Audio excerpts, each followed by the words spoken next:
Hello lollipop. இன்றைக்கி நம்ம பார்க்க போகிறது வீட்டிலே காஜல் எப்படி செய்யலாம் அப்படின்னு. அதாவது கடையில் வாங்குறத விட வீட்டில் செஞ்சு யூஸ் பண்ணோம் அப்படின்னா உண்மையாகவே சேஃப் அண்ட் செக்யூரிட்டாக இருக்கும். வாங்க வந்து பார்க்கலாம் எப்படி இருக்குது அப்படின்றத பார்க்கலாம். எனக்கு கொஞ்சம் கோல்டு, அதனால தான் வாய்ஸ் கொஞ்சம் சரியில்லை அப்படின்னு நானே நினைக்கிறேன். வாங்க வீடியோக்குள்ளே போகலாம். ஃபஸ்ட்டு பி வேக்ஸ் எடுத்துருக்கோம். இதோட மெஷர்மெண்ட் நான் டிஸ்கிரிப்ஷனில் கொடுத்துருக்கேன். பி வேக்ஸ் எடுத்துகிட்டு டபுள் பாயிலிங் மெத்தடில் வைக்கலாம். நம்ம கரண்ட் அடுப்பில் வச்சோம்னா அப்படியே டேரெக்டாக வச்சிடலாம். இது வந்து நம்ம ஸ்டவ்வில் வைக்கிறனால நம்ம வந்து டபுள் பாயிங் மெத்தடில் தான் வைக்கணும். இல்லைனா அடிப்பிடிச்சி போயிடும். அடிப்பிடிச்சி போய் பாத்திரமும் வேஸ்ட்டு, திங்ஸும் வேஸ்ட்டு, நம்ம போட்ட எஃபர்ட்டும் வேஸ்ட் ஆகிடும். அதனால் டபுள் பாயிங் மெத்தடில் வச்சுக்கலாம். டபுள் பாயிங் மெத்தடில் வச்சு அதனால் மெல்ட் ஆகிற வரைக்கும் பீவேக்ஸ் கொஞ்சம் லேசாக கொஞ்சம் லேட் ஆகும் பாயில் ஆகிறது. அதாவது அந்த மெல்ட் ஆகிறதுக்கு கொஞ்சம் லேட் ஆகும்.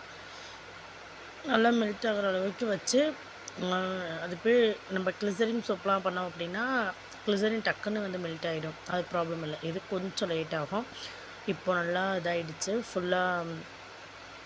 அதாவது நல்லா ஃபுல்லாக வந்து மெல்ட் ஆகிடுச்சு. ஒரு கட்டி 2 என்னமோ தான் இருந்துச்சு சம்திங். அதுமாரி நல்லா ஒரு அதாவது நுர வராமல் அடிப்பிடிக்காமல் கிண்டிகிட்டே இருக்கணும். அது கொஞ்சம் கை வலிக்கும். It's okay. அப்படியே கிண்டிகிட்டே இருந்தோம் அப்படின்னா நல்லா மிக்ஸ் பண்ணி விட்டுட்டே இருந்தோம் அப்படின்னா ஓரளவு வந்துடும். அதாவது நீட்டாக நல்ல ஒரு ஆயில் ஷேப்க்கு வந்துடும். அதுக்கப்புறம் வந்து கேஸ்டர் ஆயில் தான் நம்ம யூஸ் பண்ண போகிறோம். கேஸ்டர் ஆயில், அதுக்கப்புறம் பவுடர். நான் வந்து விளக்குல இருந்து எடுத்து வச்சுருக்கேன் இந்த பவுட்ரு. அதாவது நெய் விளக்குலேருந்து நான் எடுத்து வச்சுருக்கேன். நிறைய பேர் சார்கோ பவுடரில் பண்ணுறீங்க. அது சேஃபாக என்னென்னு எனக்கு தெரில. உங்களுக்கு தெரிஞ்சவங்க யாராச்சும் பண்ணியிருந்தா, நீங்கள் யூஸ் பண்ணியிருந்தா கமெண்ட் பாக்ஸில் மறக்காமல் கமெண்ட் பாக்ஸில் கமெண்ட் பண்ணுங்கள். ஏன்னா நான் நிறைய வீடியோஸும் பார்த்துருக்கேன். அதனால தான் நான் கேட்டேன். அதுக்கப்புறம் நான் இந்த பவுட்ரு, அதாவது நம்ம கலருக்கு ஏற்றது ரொம்ப டார்க்காக வேணும் அப்படின்னா டார்க்காக நிறைய பவுட்ரு கலந்துக்கலாம்.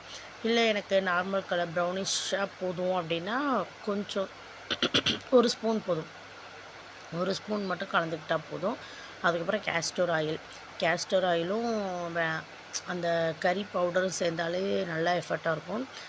பீ வேக்ஸ் எதுக்கு அப்படின்னா நம்ம நல்லா கொஞ்சம் நல்லா கட்டியாகிடும். கட்டியானதுக்கப்புறம் எடுத்து யூஸ் பண்ணால் நல்லாயிருக்கும். இல்லைனா அது கொள்ளன்னு அப்படியே கிடக்கும். யாராச்சும் குழந்தைங்க எடுத்தால் கூட டக்குன்னு இதாகிடும். அதனால் பீ வேக்ஸ் யூஸ் பண்ணுறோம். ரெண்டுமே நல்லா காய விடாமல் ஹீட்லேயே வச்சோம் அப்படின்னா நல்லா கேஸ்டர் ஆயில் ஸ்மெல் நல்லா இருக்காது. இருந்தாலும் ஓரளவு வச்சு கிண்டிக்கலாம். நல்லா வச்சு நல்லா மிக்ஸ் பண்ணிக்கிட்டே இருக்கணும். மிக்ஸ் பண்ணிகிட்டே இருந்தால் தான் அது ஃபுல்லாக நல்லா 3மே மிக்ஸ் ஆகிறதுக்கு ஈஸியாக இருக்கும். நல்லா கலந்து விட்டுக்கலாம். கலந்து விட்டதுக்கப்புறமா நிறைய பேர் வீடியோ சப்ஸ்கிரைப் பண்ணால் பார்த்துருக்கீங்க. தயவுசெய்து சப்ஸ்கிரைப் பண்ணுங்கள்.